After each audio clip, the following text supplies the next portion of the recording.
Dressing রুমে সতীর্থদের উদ্দেশ্যে নাজবুল শান্তর বলা এই কথাগুলো একটু মনোযোগ দিয়ে শুনেই দেখুন না, নিঃসন্দেহে আপনি মুগ্ধ হবেনই। পুরো দলকে কিভাবে আগলে রাখেন, জয় উপভোগ করার সুযোগ দেন, আবার পরের ম্যাচের জন্য প্রস্তুত হতেও বার্তা দেন, ভালো পারফর্ম করা ব্যাটার বোলারদের উৎসাহ দেন, আবার কোথাও ঘাটতি থাকলে সেটাও ধরিয়ে দেন। সম্প্রতি বিসিবির প্রকাশিত একটি ভিডিও বার্তায় সতীর্থদের উদ্দেশ্যে ড্রেসিং রুমে শান্তকে বলতে দেখা যায়, স্পেশালি আজকের দিনটা আমাদের এনজয় করা উচিত। আমরা যেভাবে পুরো 5টা দিন খেলেছি, আজকের দিনটা আমরা এনজয় করব, কিন্তু কালকে থেকে আবার নেক্সট টেস্ট ম্যাচের জন্য ওই প্রিপারেশনটা যেন আমরা আস্তে আস্তে মেন্টালি নিতে থাকি, কারণ খুবই গুরুত্বপূর্ণ নেক্সট টেস্ট ম্যাচটা আমরা কিভাবে ওদের সাথে খেলবো, কত ভালো ক্রিকেট খেলতে পারি, এর থেকেও কত ভালো ক্রিকেট খেলতে পারি।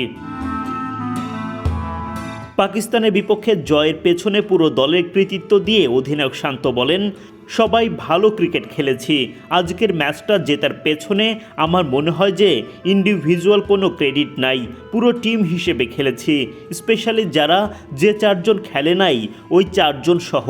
তাই এই জিনিসটা আমাদের এই ধারাবাহিকতাটা দরকার, এবং ওই টিমের যে জিনিসটা সব থেকে ভালো, আমরা একজন আরেকজনকে সাপোর্ট করি, একজন আরেকজনকে রেসপেক্ট করি, একজন আরেকজনের ভালো পারফরমেন্সে খুশি হই, খারাপ পারফরমেন্সে কষ্ট পাই। তাই এই জিনিসটা খুবই গুরুত্বপূর্ণ, এই ধারাবাহিকতাটা আমাদের দরকার, এবং লম্বা সময় ধরে যদি এই জিনিসটা করতে পারি, এই টিম অনেক ওপরের দিকে যাবে। নাম্বার 2, আমার মনে হয় যে এই টেস্ট ম্যাচে অনেক জায়গা ছিল যেখানে আমরা এখনও ইমপ্রুভ করতে পারি, কারণ যে জায়গা থেকে আমরা কামব্যাক করেছি ফার্স্ট ইনিংসে ওই খারাপ বোলিং স্টার্ট হওয়ার পরে এবং সেকেন্ড ইনিংসে টিয়ের পরে, তার মানে আমাদের এই অ্যাবিলিটি আছে প্রথম থেকে ওই ভালো জিনিসটা করার।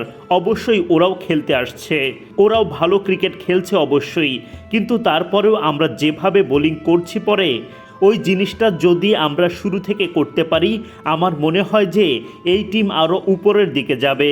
তাই ইন্ডিভিজুয়ালি এই জিনিসটা একটু আমরা চেষ্টা করি, এই জিনিসটা যদি আমরা একটু নিজে থেকে চিন্তা করে আসি মাঠে, যে আমার আসলে কতটুকু করা দরকার, আমার কোন জায়গাটাতে আর একটু ইমপ্রুভমেন্টের দরকার, এই জিনিসটা যদি চিন্তা করে আসি নিজ থেকে, তাহলে আমার মনে হয় 5-10% ইমপ্রুভমেন্ট হবে। অভিজ্ঞ মুশফিকুর রহিমের প্রসঙ্গ টেনে শান্ত জানান, যে জিনিসটা আমার মনে হয় এখানে মোস্ট এক্সপিরিয়েন্স মুশফিক ভাই আছে, সব সময় আমাদের পেছনে লেগে থাকে, কিন্তু এই যে একটু একটু আরেকটু এফোর্ট দেই, আরেকটু চেষ্টা করি, আমরাই কিন্তু করলাম। এই যে 3টা ম্যাচ পাকিস্তানের সাথে জিতলাম, এই ম্যাচটা জিতলাম আমরাই কিন্তু করলাম।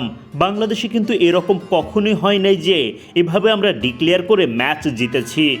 এটা কিন্তু নতুন একটা এক্সপিরিয়েন্স, এবং এই জিনিসটা আমি মনে করি ভবিষ্যতে আমাদের কাজে দেবে। এভাবেও ম্যাচ জেতা যায়, আমাদের ওই অ্যাবিলিটি আছে, ওই বিশ্বাস যেন আমরা সবাই রাখি।